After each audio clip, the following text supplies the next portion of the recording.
Et donc, c'est un soutien de Jean-Luc Mélenchon qui vous succède. Maintenant, vous allez lui laisser votre place. C'est Yann Brossard. Et puis tout à l'heure, je vous le disais, c'est Gérard Collomb, soutien d'Emmanuel Macron, qui sera notre invité. Mais tout de suite, donc, passage de relais avec Yann Brossard. Bonsoir Yann Brossard. Bonsoir. Vous êtes adjoint au logement à la mairie de Paris. On connaît votre combat pour la mixité sociale dans la capitale. Vous êtes aussi une valeur montante du PCF. J'ai envie de vous demander, est-ce que pour vous le soutien à Jean-Luc Mélenchon allait de soi? Parce qu'il y a eu tellement de discussions chez les communistes. Vous avez raison, il y a eu un débat interne au Parti communiste. J'y ai participé moi-même, puisque moi j'ai soutenu le fait que Mélenchon était un candidat avec lequel il fallait aller. Et je peux vous dire une chose, c'est que je ne le regrette pas. Oui. Et je constate que Jean-Luc Mélenchon fait une très belle campagne et je suis très heureux d'y participer.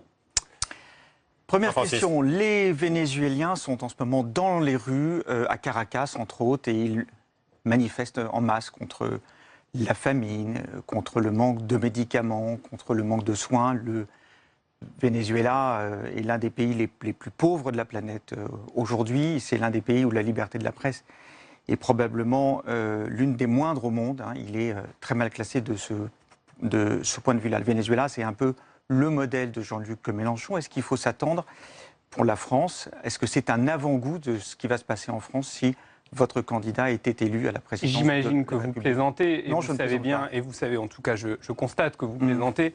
Et je veux vous dire que le Venezuela n'est en aucun cas ni un modèle pour Jean-Luc Mélenchon, ni pour moi, et que par conséquent, les Français n'ont absolument pas à craindre. On a l'impression que vous vous détachez maintenant de vos anciens modèles assez embarrassants. Ouais. Demain ressemble au Venezuela. Je m'étonne d'ailleurs que lorsque vous êtes confronté, moi je ne l'ai jamais dit, et si vous trouvez une interview dans laquelle je dis le contraire, votre candidat, je vous souhaite de la trouver. En tout cas, ce que je constate, c'est que lorsque vous êtes confronté, vous permettez que je parle, c'est que lorsque vous êtes confronté à des libéraux de tout poil, vous ne leur demandez pas ce qu'ils pensent de la situation de tel ou tel pays libéral qui souffre de la famine, notamment en Afrique. Mais enfin, je constate que vos indignations sont à géométrie variable.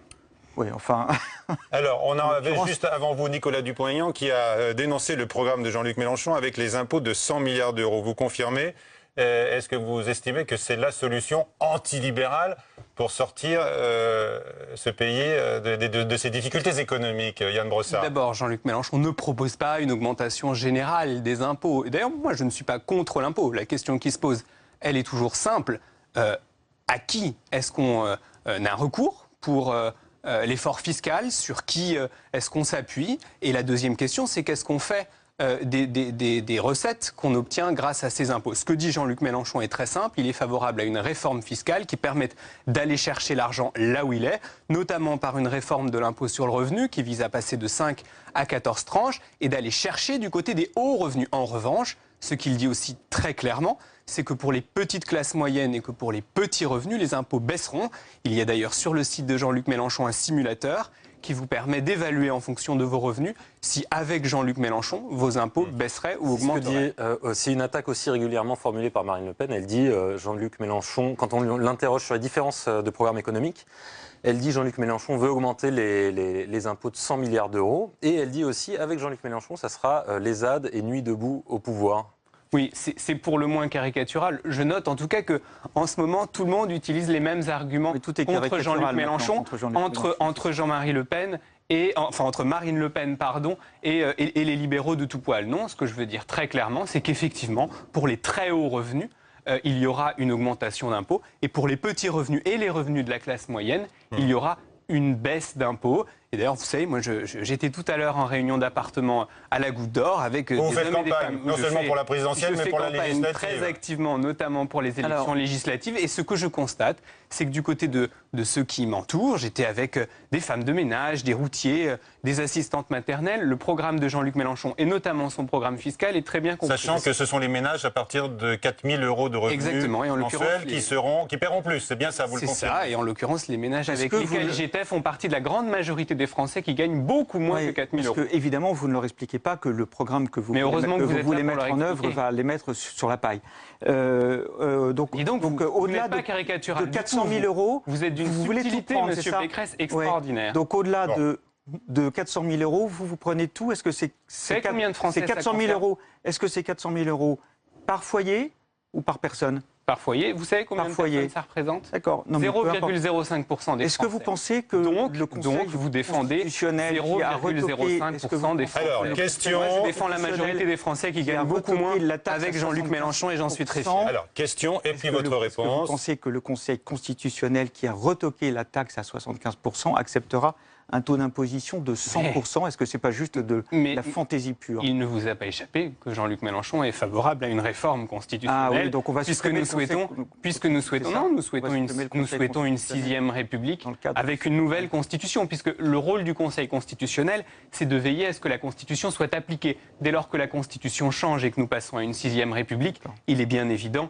que les décisions du Conseil constitutionnel seront différentes. Dans l'actualité, on en parlait juste avant, il y a la mise au point des 25 prix Nobel d'économie qui se mobilisent pas seulement face à la montée de Marine Le Pen, mais également face à la montée, la percée de Jean-Luc Mélenchon. Et certains estiment que sur le plan économique, vis-à-vis de l'Europe, ce sont deux programmes quasi semblables. Qu'est-ce que vous répondez à cela ? Sur l'Europe. D'abord, je le conteste radicalement. Jean-Luc Mélenchon ne fixe pas... Il y a bien d'abord une pression sur l'Europe pour une révision des traités et éventuellement une sortie. Oui, Jean-Luc Mélenchon propose effectivement que nous changions le cours de l'Union européenne telle qu'elle est aujourd'hui.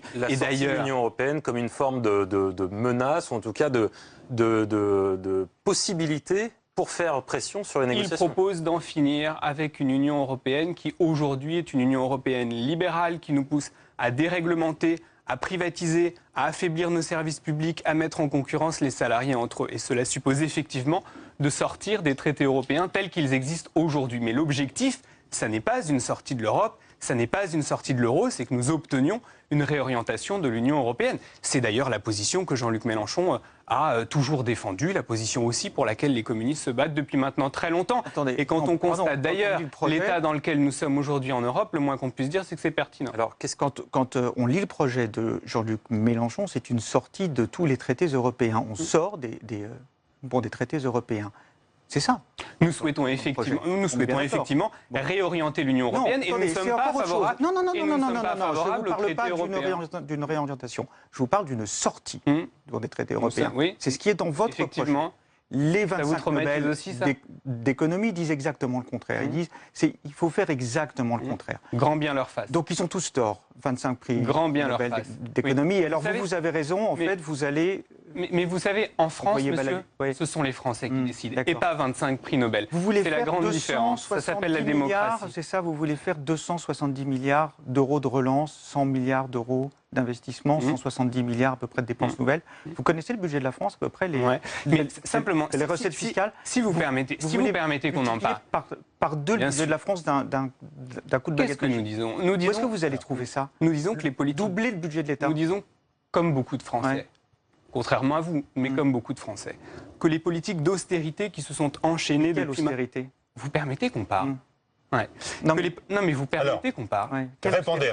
Que les politiques d'austérité qui se sont enchaînées depuis maintenant des années en France, à coup de suppression de postes dans la fonction publique, et les Français le voient bien avec la dégradation de leurs services publics, à coup de diminution de la dépense publique, tout cela... Monsieur Brossard, on a 57% de dépenses publiques. Tout cela, oui, c'est terrible. 57% du PIB de la dépense publique. Vous savez, monsieur Pécresse... On est le pays qui Je vais vous dire une chose. Alors, on va laisser répondre notre invité. Allez-y, répondez. Vous savez à quel point vous êtes insupportable aux yeux de la majorité des gens? D'accord. Vous vous en rendez compte? Non. C'est dommage.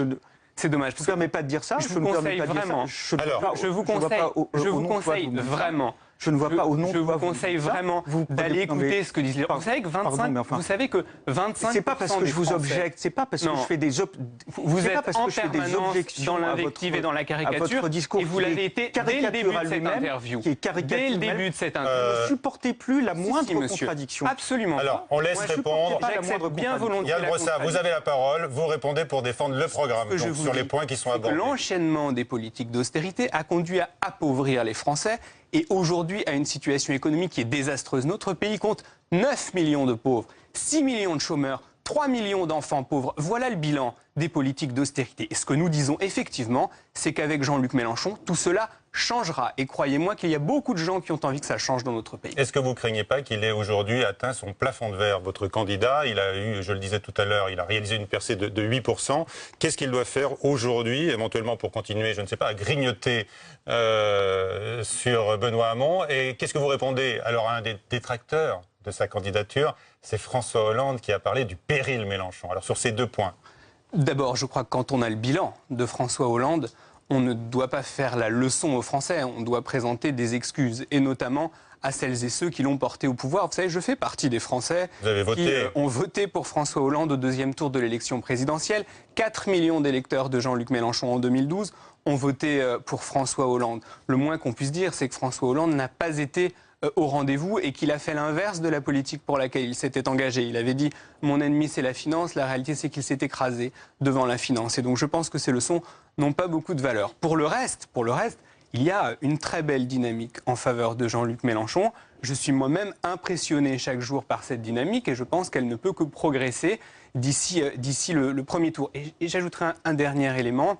Je voudrais m'adresser aux électeurs de Benoît Hamon et aux électeurs socialistes. Je respecte leurs candidats, évidemment. Cela dit, il y a aujourd'hui une chance de faire en sorte que la gauche soit au 2e tour de l'élection présidentielle. Cette chance, c'est Jean-Luc Mélenchon. Et donc je pense que le vote nécessaire, c'est le vote pour Jean-Luc Mélenchon. C'est la première fois depuis le début de la campagne qu'on se dit que la gauche peut être au 2e tour. Comment voulez-vous que Benoît Hamon termine alors sa campagne à genoux, en guenilles? De rater cette occasion-là. Et donc je les invite à voter massivement pour Jean-Luc Mélenchon dès le premier tour. Vous avez parlé de votre vote en 2012 pour François Hollande. François Hollande, en 2012, proposait de réorienter d'une certaine manière les choix européens. Et il est arrivé face à un constat d'échec. Il n'y avait pas de majorité en Union européenne pour faire cela. Pourtant, vous dites c'est encore possible, si je comprends bien. C'est encore possible, si Jean-Luc Mélenchon est élu président, de réorienter les choix européens. Comment cette réorientation sera possible pour Jean-Luc Mélenchon alors qu'elle n'a pas été possible pour François Hollande? D'abord, je pense que dire que François Hollande a essayé de le faire, c'est beaucoup lui prêter. Et je crois qu'en réalité, François Hollande n'a jamais essayé de construire un rapport de force à l'échelle européenne pour réorienter la construction européenne et en finir avec les politiques libérales. D'ailleurs, très vite, François Hollande lui-même a défendu des politiques libérales. Et toutes les politiques qu'il a menées depuis 2000, eh bien, c'est précisément le plan B de Jean-Luc Mélenchon. Si on entre dans une négociation et que de toute façon on se désarme dès l'entrée de la négociation en disant quelle que soit l'issue de la négociation, on reste évidemment qu'on n'est pas très puissant dans la négociation. Et donc je pense que Jean-Luc Mélenchon a raison de travailler sur ces 2 hypothèses et sur ces 2 plans. S'il se lance dans une négociation, il est prêt à accepter un compromis aussi. C'est le propre d'une négociation. Et Jean-Luc Mélenchon l'a d'ailleurs dit à de très nombreuses reprises. Ça sera dur avec certains partenaires, notamment l'Allemagne. Vous savez, on s'interroge sur le plan B. Mais la négociation, c'est toujours du rapport de force. Et s'il n'y a pas de rapport de force, à la clé, il n'y a pas de résultat positif. Alors, je vais donner la parole à Jean-Francis. D'abord, je vais vous parler encore du Venezuela, mais dans la bouche d'Emmanuel Macron. Décidément. Aujourd'hui. Ça vous passionne. Non, Emmanuel Macron, c'était lors de son... Ça vous passionne davantage que moi. Non, mais vous allez pouvoir répondre à Emmanuel Macron, qui a dit que la France avec Mélenchon, ce sera Cuba sans le soleil ou le Venezuela sans le pétrole. Et qu'est-ce que vous lui répondez aux candidats d'En Marche? Moi, je trouve curieux toutes ces invectives qui sont lancées. Ce qui est sûr, c'est que du côté de Jean-Luc Mélenchon, il n'y a aucune complaisance à l'égard de l'Arabie Saoudite ou du Qatar, par exemple. Et ça nous changera de François Hollande, qui encore, il y a quelques mois, remettait la Légion d'honneur au prince héritier de l'Arabie Saoudite. Avec Jean-Luc Mélenchon, ça n'arrivera pas. Parlons de la Syrie, justement, puisque vous parlez Moyen-Orient. Est-ce qu'il faut discuter, parce qu'il faut faire la paix là-bas? J'ai vu ça dans le programme de M. Mélenchon. Donc on va faire la paix en Syrie. Avec qui on va faire la paix? On va faire la paix avec Assad ou sans Assad? Ce qui est sûr, c'est qu'il faut travailler dans l'égide de l'ONU et que toutes les initiatives intempestives qui visent à passer par-dessus un mandat de l'ONU sont, de notre point de vue, des positions dangereuses. Pour le reste, il faut discuter avec tout le monde, il faut discuter avec les Américains, il faut discuter avec la Russie. Et Jean-Luc Mélenchon a, de ce point de vue-là, je crois, une position qui est relativement consensuelle. Est-ce que vous êtes à l'aise vraiment avec tout le programme de Jean-Luc Mélenchon? Ce n'est pas le cas de tous les communistes, vous le savez bien. Certains de vos camarades n'adhèrent pas comme vous, manifestement. C'est vrai. À 100%, vous êtes d'accord? Est-ce que vous êtes... Écoutez-moi, oui. Oui. Et je suis très enthousiaste à l'égard de cette campagne, qui est Oui. une très belle campagne. Et quand vous entendez votre candidat dire qu'avec tous les autres candidats, les Français vont cracher du sang, est-ce que ça ne vous gêne pas, surtout quand il reprend cette expression pour stigmatiser une loi que vous avez combattue, la loi travail, qui a été approuvée par un syndicat, la CFDT, qui ne voulait pas faire cracher du sang aux salariés. D'ailleurs, la CFDT a supplanté la CGT. Que voulait-il dire par là? Il voulait dire que si effectivement les Français choisissent un programme libéral, qu'il s'agisse ou d'Emmanuel Macron, s'ils choisissent un programme d'extrême droite comme Marine Le Pen, les Français vont souffrir. Et il s'agit ni plus ni moins, que d'une image qui vise à faire prendre conscience de cette réalité-là. Par ailleurs, s'il y a de la caricature, de mon point de vue, elle est surtout dans les propos qui sont tenus depuis maintenant une dizaine de jours contre Jean-Luc Mélenchon et qui vise à caricaturer son programme. Mais cette caricature-là, elle est d'une certaine manière à la mesure de la dynamique qu'il y a autour de sa campagne. Une réaction à cet attentat qui a été déjoué à Marseille, on en parlait tout à l'heure. Quelles leçons vous en tirez? Est-ce que c'est une menace pour la démocratie? Et autour de cette menace, est-ce que tous les candidats, est-ce que là, au moins, il peut y avoir un consensus? Bien sûr. Et d'ailleurs, vous avez noté que Jean-Luc Mélenchon a immédiatement envoyé des messages à Emmanuel Macron et François Fillon qui devaient, je crois, faire meeting à Marseille, enfin qui en tout cas étaient menacés par cette menace terroriste. Et je pense effectivement qu'il faut du consensus. Du même coup, je me dis quand même que les propos de François Hollande d'il y a 2 jours avaient quelque chose d'un peu dérisoire au regard d'un contexte comme celui-là. Et je pense qu'on attend du président de la République qu'il se concentre. Le simplisme du programme. On attend de lui qu'il se concentre surtout, je crois, sur cette menace terroriste notamment. Alors, la suite, avec peut-être on va parler des élections législatives, parce que vous êtes aussi engagé. Encore un mot d'économie. Qu'est-ce que vous faites des 2200 milliards d'euros de dette française? Est-ce qu'on la renégocie? Est-ce qu'on fait défaut sur une partie de la dette française, sur toute la dette française? Jean-Luc Mélenchon a dit qu'il était favorable à un audit citoyen de la dette. Mais pour le reste, il ne s'agit pas pour nous de nous débarrasser de la dette d'un trait de plume. Et cet audit, il sert à quoi alors? Mais cet audit permettra de savoir exactement où nous en sommes aujourd'hui. Guillaume? Les législatives, on est le 11 juin, dans 2 mois, Jean-Luc Mélenchon est à l'Élysée. Si je comprends bien la situation actuelle, il y aura des candidats France Insoumise qui feront face à des candidats Parti communiste sur la ligne de départ pour les législatives. Est-ce que c'est pas un peu absurde? Je suis beaucoup plus optimiste que vous. Vous pensez qu'un accord sera trouvé? Et je suis convaincu qu'il y aura un accord sur l'ensemble des circonscriptions. Il y a d'ailleurs des discussions qui ont lieu en ce moment. Et je suis persuadé qu'elles aboutiront parce que, comme vous le dites très justement, cela n'aurait pas beaucoup de sens. Mais ça donne un peu l'impression que ça fait depuis presque 2012, à travers différentes difficultés qu'il y a eu dans les relations entre le PCF et Jean-Luc Mélenchon, que ces discussions durent. Et pourtant, il n'y a pas eu d'accord véritable, il y a eu des dissensions continues. Est-ce que vous pensez que c'est possible d'y parvenir vraiment? J'en suis absolument convaincu. Vous savez, je suis élu du 18e arrondissement, actif sur une circonscription où je suis implanté depuis maintenant 8 ans, je n'ai aucun doute sur le fait. Par exemple... Vous avez quelqu'un en face de vous, là, pour l'instant Oui, enfin, tout ça n'est pas très clair. C'est en filigrane, le candidat de la France Insoumise en face de vous? Je suis convaincu qu'il y aura un accord sur l'ensemble des circonscriptions. C'est le sens de l'efficacité politique et électorale. On est ensemble au présidentiel, il faut que nous soyons ensemble aux élections législatives. De mon point de vue, cela va de soi. Il y aura des places de candidats pour les frondeurs du PS après un éclatement éventuel du parti? Ça, en revanche, je suis absolument incapable de dire ce qui va se passer au Parti socialiste dans les mois qui viennent. Ce que vous souhaitez peut-être à cet égard? Je souhaite aux socialistes de se sortir le moins mal possible de cette séquence. Mais alors justement, dans votre circonscription, c'est sur l'arrondissement que vous avez cité, le 18e, une partie du 17e? Du 19e. Du 19e, voilà. Il y aura une candidate, il y a déjà une candidate socialiste, qui est Mme Brossel, qui est adjointe à la maire. Absolument. Alors comment est-ce que vous vous en sortez là, D'abord, les élections législatives sont une élection nationale. Oui, d'accord, mais par exemple, vous êtes adjoint à Mme Hidalgo, qui aujourd'hui a officiellement lancé la campagne des candidats socialistes, dont votre adversaire. Ça n'est pas trop compliqué pour vous, là?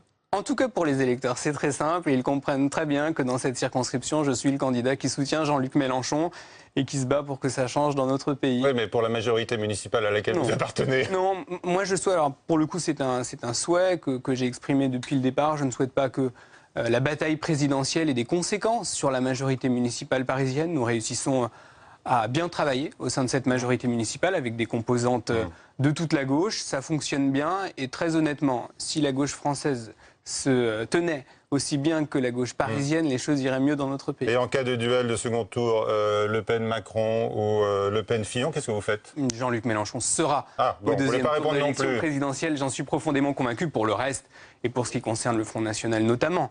Le Parti communiste, l'organisation à laquelle j'appartiens, a toujours fait en sorte que le Front National soit battu et nous avons toujours pris nos responsabilités, y compris aux dernières élections régionales d'ailleurs. Merci, Merci Yann à vous. Brossard d'avoir participé à cette interview qui avait un aspect un peu joute par moment. Merci, c'était un plaisir pour tout le monde.